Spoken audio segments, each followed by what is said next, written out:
Hello friends, आज की इस वीडियो के माध्यम से हम एक सीरीज को स्टार्ट करने जा रहे हैं जिसमें कक्षा 10वीं के फिजिक्स को पढ़ाएंगे।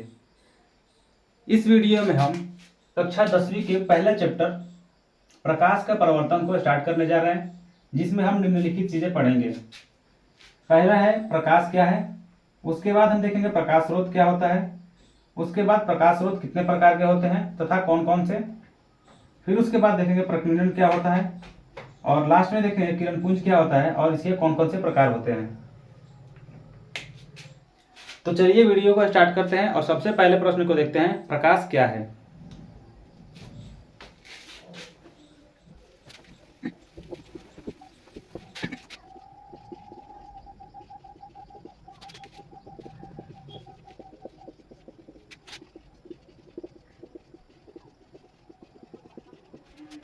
पहला प्रश्न है हमारा, प्रकाश क्या है।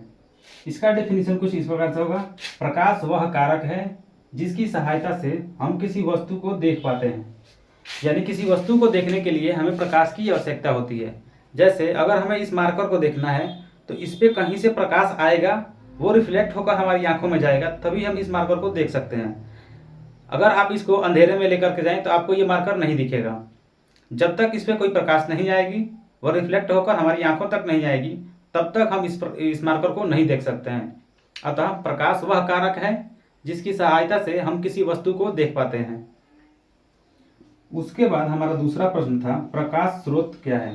प्रकाश स्रोत क्या होता है। प्रकाश स्रोत क्या होता है। ये छोटे छोटे डिफिनेशंस हैं, शायद आपको पता भी होगा, लेकिन बेसिक चीज है इसलिए आपको बता दे रहे हैं। प्रकाश स्रोत क्या है, इसका डेफिनेशन कुछ इस प्रकार से होगा, जिन वस्तुओं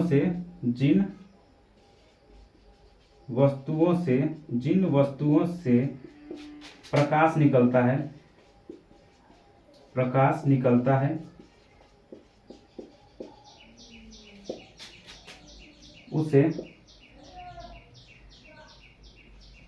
उसे प्रकाश स्रोत कहा जाता है।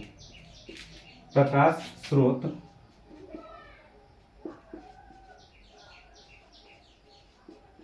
कहा जाता है।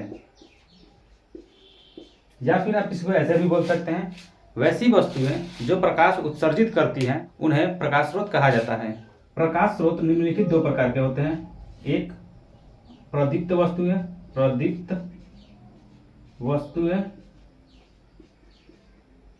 और दूसरा अप्रदीप्त वस्तुएं।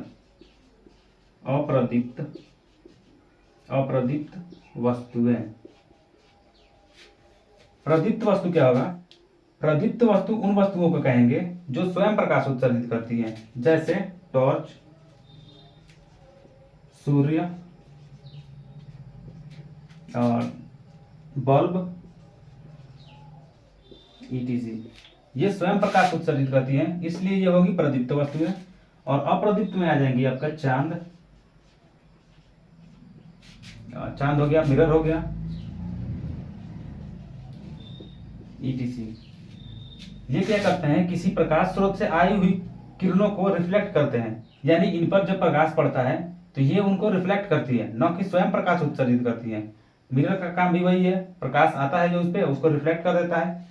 अतः वैसी वस्तुएं जो स्वयं प्रकाश उत्सर्जित करती हैं उन्हें प्रदीप्त वस्तु कहेंगे, और वैसी वस्तुएं जो स्वयं प्रकाश उत्सर्जित नहीं करती हैं उन्हें अप्रदीप्त वस्तु कहेंगे। आई होप यहाँ तक सब क्लियर है। पहले हमने देखा प्रकाश क्या है।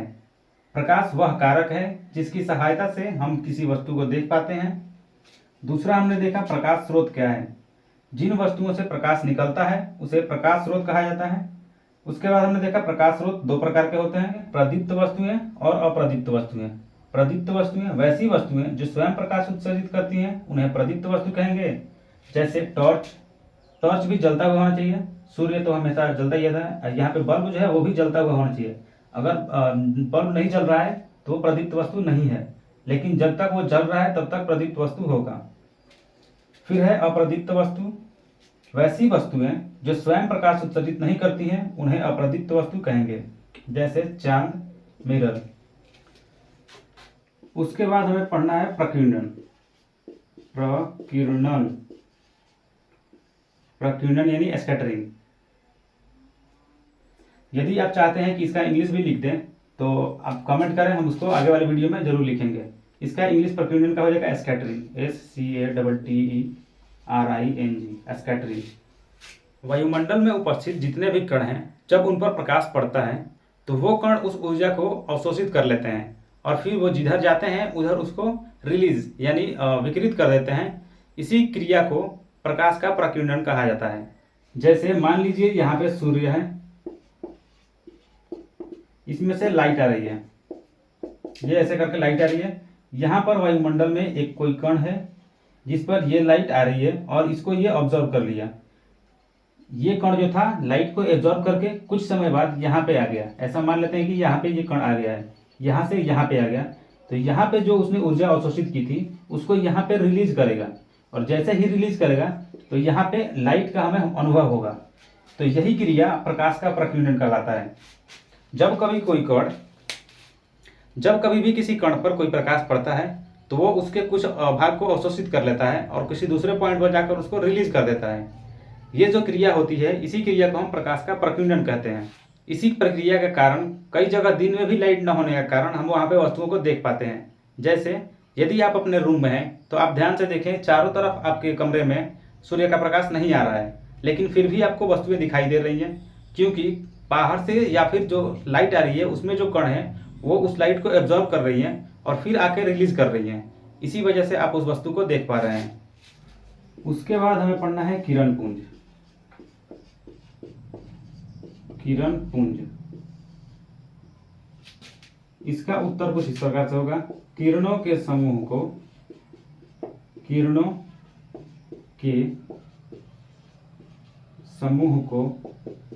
किरण पुंज कहा जाता है। किरण पुंज कहा जाता है। किरणों के समूह को किरण पुंज कहेंगे। जैसे यदि किसी प्रकाश स्रोत से, मान लीजिए कि ये सूर्य है, इससे प्रकाश निकल रहा है। अगर ये सीधी रेखा में एक ही प्रकाश की बात की जाए तो इसे कहेंगे किरण, लेकिन अगर एक से ज्यादा प्रकाश है या लाइन है तो उसको कहेंगे किरण पुंज। उसके बाद हमारा प्रश्न था किरण पुंज के प्रकार, यानी किरण पुंज कितने प्रकार के होते हैं। तो किरण पुंज निम्नलिखित 3 प्रकार के होते हैं। पहला समांतर किरण पुंज, समांतर किरण पुंज। दूसरा अपसारी किरण पुंज, अपसारी किरण पुंज। और तीसरा है अभिसारी किरण पुंज, अभिसारी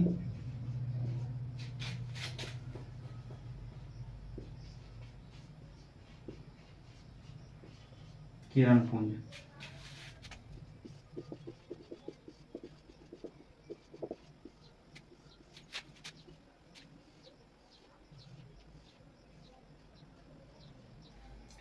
समांतर किरण पुंज का डेफिनेशन कुछ इस प्रकार से होगा।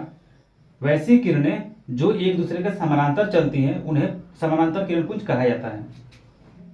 दूसरा है अपसारी किरण पुंज, अपसारी किरण पुंज।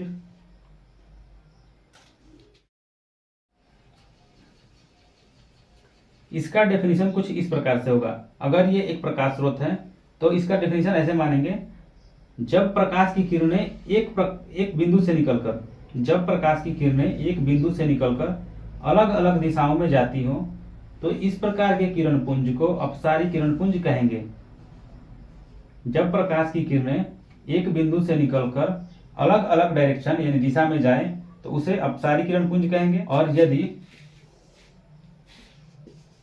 अभिसारी किरण पुंज की बात करें, अभिसारी किरण पुंज, जब अभिसारी किरण पुंज की बात करते हैं तो प्रकाश की किरणें अलग अलग दिशाओं से आकर जब एक बिंदु पर मिलती हैं तो उसे अभिसारी किरण पुंज कहेंगे, अभिसारी किरण पुंज कहेंगे।